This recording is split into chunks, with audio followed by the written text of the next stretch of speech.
Bismillah ar-Rahman ar-Rahim. Alhamdulillah wa salatu salam ala Rasulullah. Continue reading from Imam Ghazali's Criterion of Action, Mizan Amal.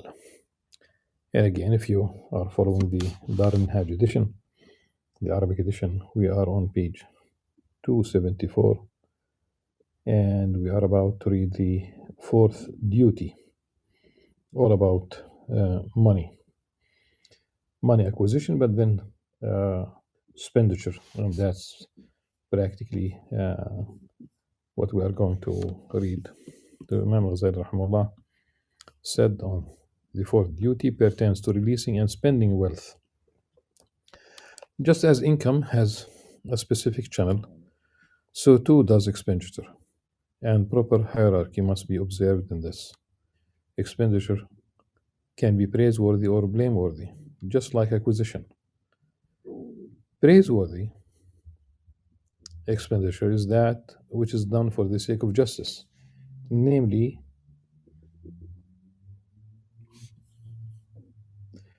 obligatory charity and providing for one's family, and that which is done freely and virtuously, which means preferring another person over oneself in the manner that Revelation recommends.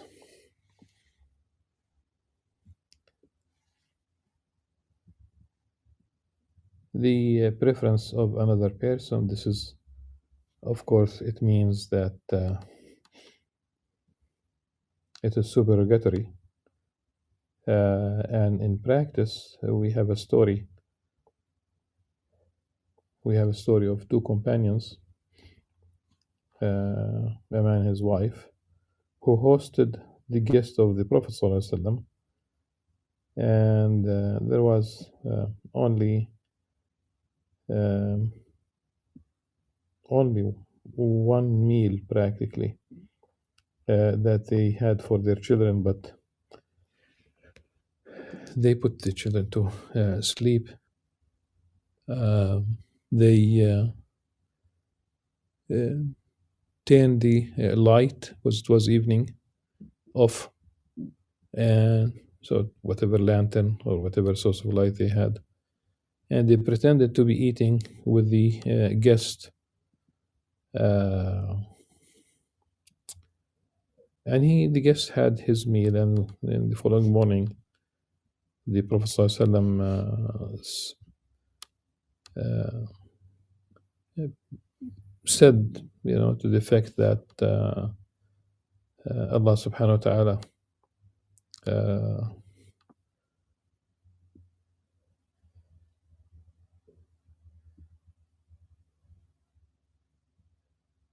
he definitely accepted their supererogatory, this ithar, this giving preference to the other. And this is, but it's more than this. It was a remarkable act on their behalf. And this is what ithar is. Ithar is you give what you have to someone else at a moment of need. You both need it, and it could only be given to one. Are you going to keep it for yourself? You are going to give it to someone else.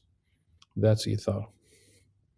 And that's kind of the utmost charity, the utmost generosity.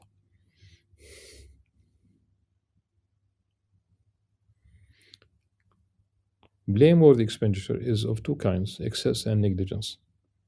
Excess is spending more than one should, above one's means, on things that are not required. It also means overlooking what is most important and spending on other things instead. Negligence is refusing to spend on obligatory things or giving less than one's means allow.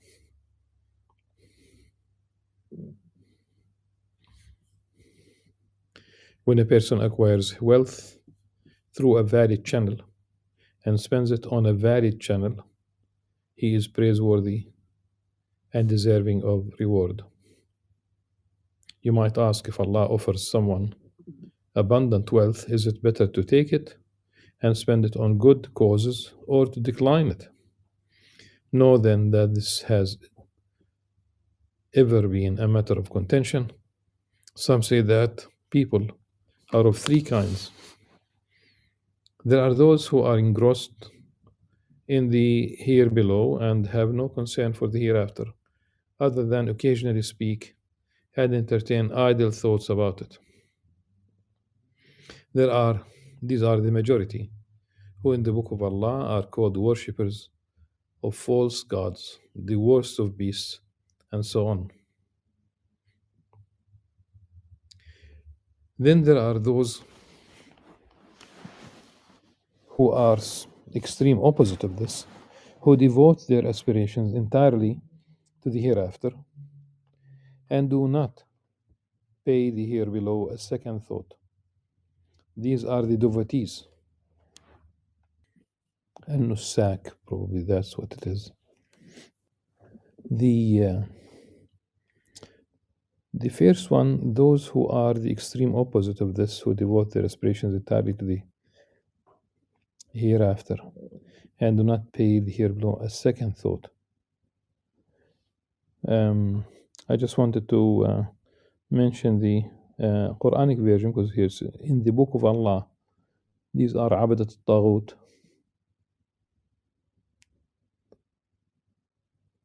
And Sharr al-Dawab.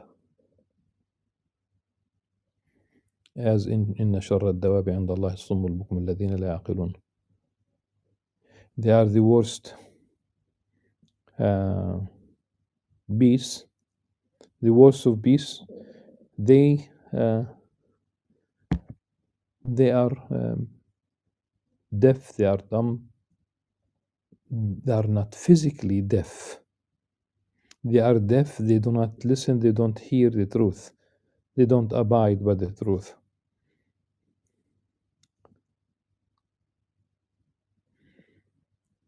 Then Imam Al-Ghazali says, then there is the third group, those in the middle who afford both realms their due. They are the best people according to the truth realizers. The truth realizers are al-muhaqiqun, but of course in the Arabic, because it is genitive, al-muhaqiqin, because it is by their means that the here below and the hereafter are set in order. They include all of the prophets, alayhim salam, for Allah sent them to tend to the welfare of His servants in this world and the next. It is said that it is of these three groups that Allah subhanahu wa ta'ala is speaking when He says, and you shall be three kinds, the people of the right, what of the people of the right, and the people of the left, what of the people of the left, and the foremost are the foremost. وكنتم أزواجا ثلاثة فأصحاب الميمنة ما أصحاب الميمنة وأصحاب المشأمة ما أصحاب المشأمة والسابقون السابقون.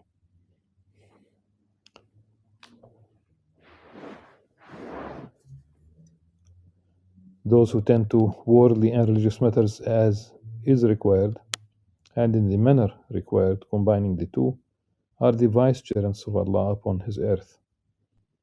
They are the foremost, according to some.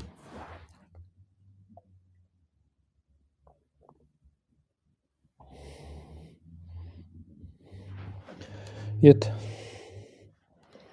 you might object that Allah says, I did not create jinn and mankind save to worship me. Imam Ghazali says, of course, وَمَا خَلَقْتُ الْجِنَّ وَالْإِنسَ إِلَّا لِيَعْبُدُونَ. And that's the role. That's what is required of humanity, and also in fact, the angels obey Allah subhanahu wa ta'ala in the absolute sense. The Satan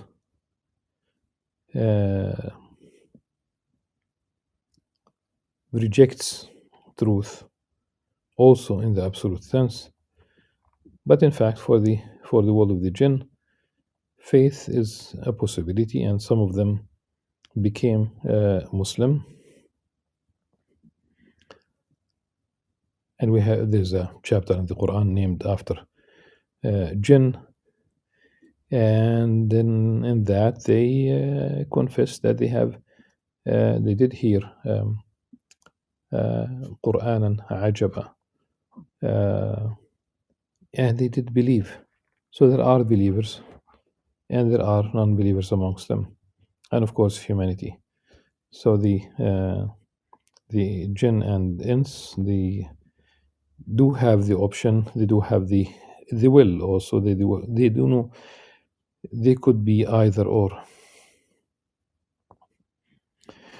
Imam Ghazali says, know then that tending to the welfare of Allah's servants is part of worship, and indeed one of the most important kinds of worship. For the Prophet ﷺ said, all mankind are Allah's dependents, and the most beloved of them to Allah are the most useful to his dependents. Now this is known, but doesn't mean that it is sound. الخلق كلهم عيال الله فأحبهم إلى الله أنفعهم لعياله. The traditions about the chain of the various traditions, all the chains practically that have Yusuf bin Atiyah as the main narrator, and in the sense of there's no one else on another chain without Yusuf bin Atiyah.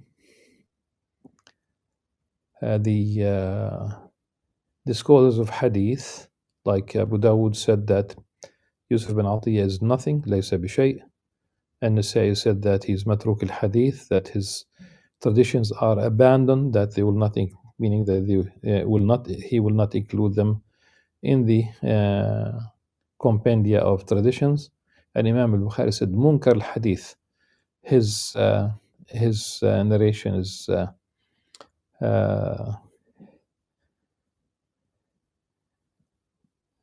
is rejected, denied.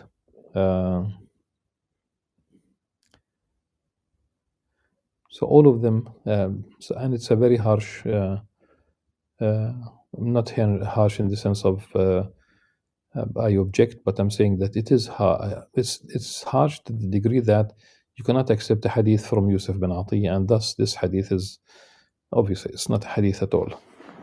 It does not try to be even a good Hassan, for example. No, nothing. ليس بشيء متروك الحديث منكر الحديث. He's rejected by those, of course, think Al-Bukhari, think Al-Nasai, think Abu Dawud. You might object that one of the truth realizers said people are of three kinds. One man is distracted from his livelihood by his hereafter.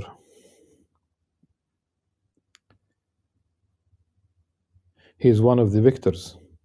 Another man is distracted from his hereafter by his livelihood. He is one of the ruined. Another man is engaged in them both, which is the level of the brave. And the victorious man is in a better state than the brave man.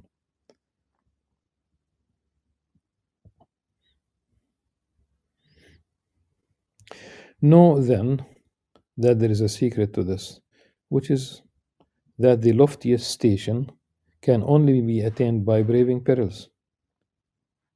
You brave the perils. Like you brave the cold, you brave the perils.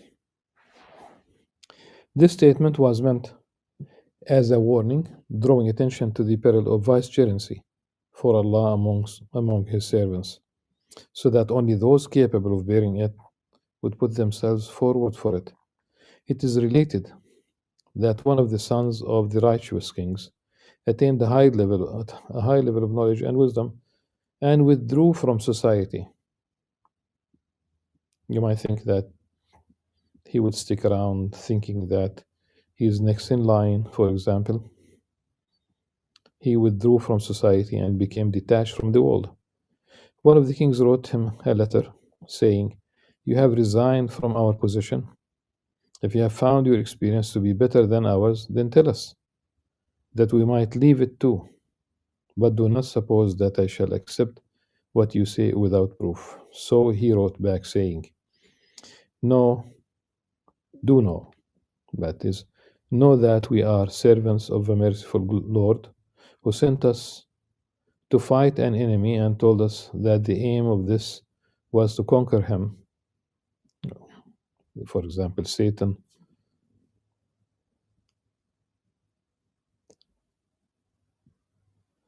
To conquer him or safely avoid him. As we were about to plunge into battle, we divided into 3 groups. Some were fearful and wanted only to be safe from the enemy, and so escaped him, thereby managing to escape censure. Although they earned no praise, others were reckless and rushed forward blindly, and so the enemy wounded and defeated them, and they incurred the wrath of their Lord. Others were bold, courageous, advancing, and went forward with keen sight, and fought and struggled until they won a total victory. Now, because I found myself to be weak, I was content with the lesser objective and the lower station. O king, be among the best of the groups, and you shall be the most honored by Allah subhanahu wa ta'ala. This statement reveals the truth of the matter, which is further supported by Allah's words. Seek the abode of the hereafter with what Allah has given you, and neglect not your portion of the here below, and be good just as Allah has been good to you, and seek not to work corruption in the earth. وابتغ فيما آتاك الله الدار الآخرة ولا تنس نصيبك من الدنيا وأحسن كما أحسن الله إليك ولا تبغي الفساد في الأرض. Imam Ghazali commented, "It is not possible to be good without giving joy to the hearts of the Muslims by means of wealth, yet there is great peril in this, and people who lack insight might thereby harm themselves without realizing it. On account of this peril, it was necessary to go to great lengths to discourage it. The 5th duty is to maintain a righteous intention when taking or declining. When taking, one's intention should be to assist oneself in worship, such as eating to gain the physical strength for it. When declining something, one should feel detached from it and indifferent to it. The Prophet ﷺ said, we have 2 traditions practically in a row. The first is not the second. It is agreed upon, narrated by Bukhari and Muslim. It was one of the highest classification of hadith. So the one that is really not hadith says, the one who seeks his provision for the purpose of following my way is a holy warrior. First of all, about the translation, I did mention before that فهو في jihad is basically, he is not a mujahid. It's about really, he's in a state of exerting effort.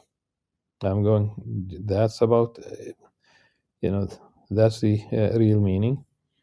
And the other issue is for the purpose of following my way.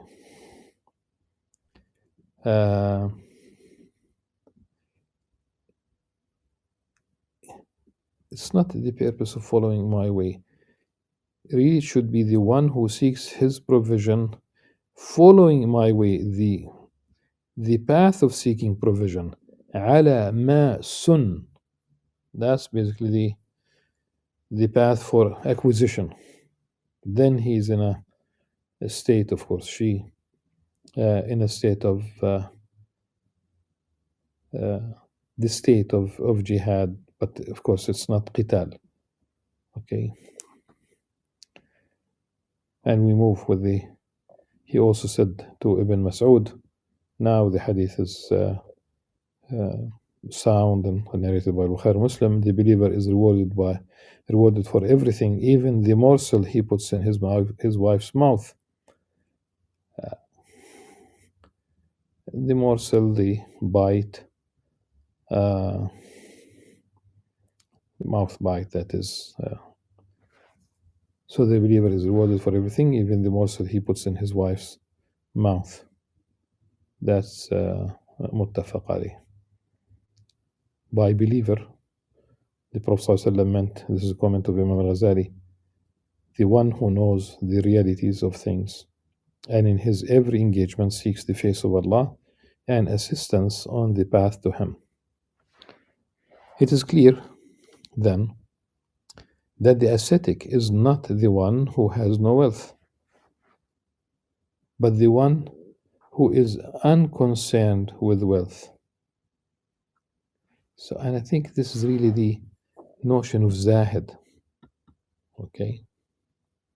The notion of Zahid. I think it's ascetic, that's the closest you can get in English. But Zahid,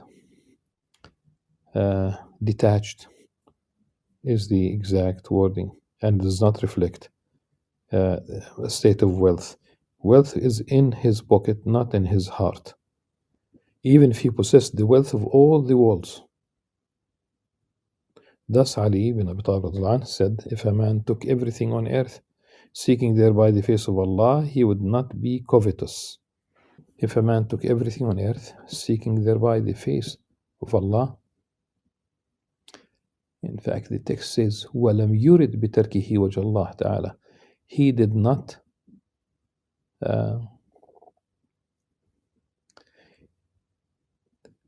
not seek the face of Allah with that wealth. فَلَيْسَ بِزَاهِدٍ. He would not be ascetic. But the statement as is true. But it's written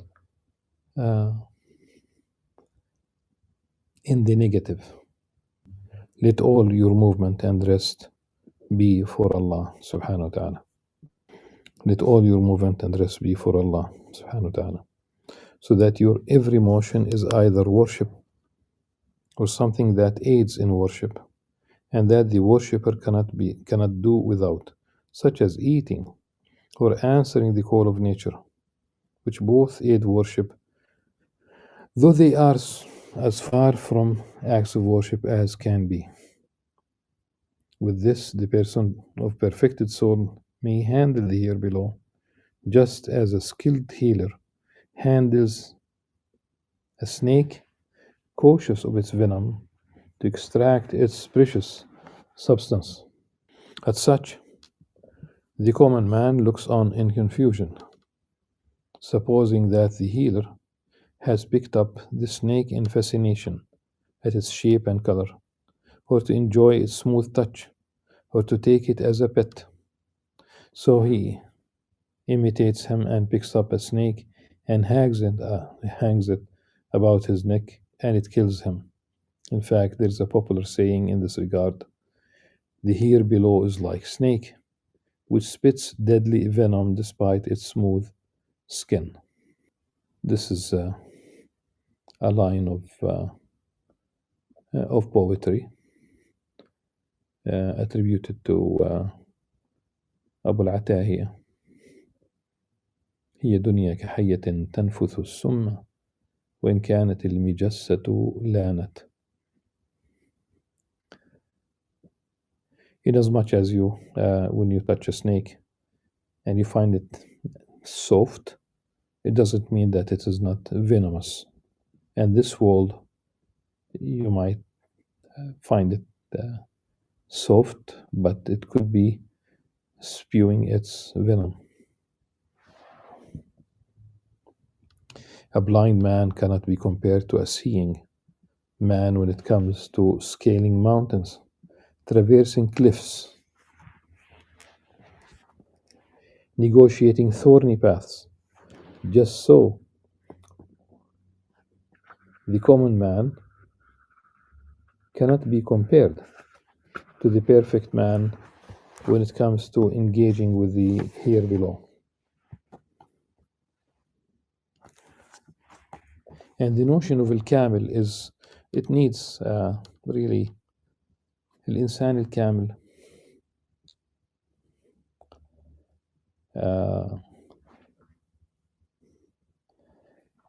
Today, in education, any state around the world would like its citizens to be good citizens, point, following the law of the land, and they are not interested in the الإنسان الكامل, المواطن الصالح, but not الإنسان الكامل والإنسان الصالح. Because the good citizen might not be إنسان كامل, or at least not aiming on at arriving at this state.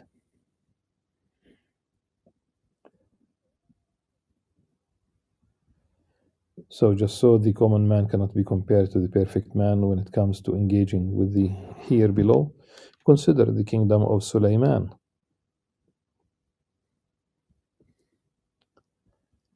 Alayhi salam. Prophet King Solomon, son of King Prophet David, alayhi salam. So consider the kingdom of Sulaiman and all that he was given despite his status as a prophet. And you see that asceticism means the asceticism of the soul, not the emptiness of the hand. Definitely it was not the case. It was not the case that his hands were not empty. In fact, he had wealth and ownership and a kingdom that no one else in humanity ever had. He prayed for that. How could the here below harm the prophets and saints? For they know its dangers and uses, and its level in the hierarchy of existence. They know that in his existence, man has three stages: a stage in his mother's womb, a stage in the outer world, and a stage that follows death. The here below is like a lodge the traveler visits in the middle stage of his journey, furnished with provisions and aids of which the traveler may avail himself as he would with any other loan or favor, before leaving them for those who will come after him. He takes them gratefully and relinquishes them happily. However, there are others staying in the lodge who foolishly believe that it is permanent, who foolishly believe it is a permanent place of residence, and that these provisions are not loans but permanent gifts, and refuse to release them from their grasps until their hands are broken and their spirits wrested from their bodies. Another parable of mankind and worldly gifts is that of a man who invites people to his home, one by one, presenting each of them with a golden tray of incense and perfumes, whose fragrance they may enjoy for a moment before leaving it for the next person. But one of them forgets his station and imagines that this tray has been gifted to him to keep. And when asked for it back, he protests and kicks up a fuss. The one who knows his station, however, enjoys his time with it, gives thanks, and then relinquishes it happily. These, then, are the duties of engaging with the possessions of the here below. Tomorrow, inshallah, we'll read the cure for sadness in the here below. بيان الطريق في نفي الغم في الدنيا. Until then, inshallah, سبحانك اللهم وبحمدك نشهد أن لا أنت نستغفره ونتوب إليك. والسلام عليكم ورحمة الله وبركاته.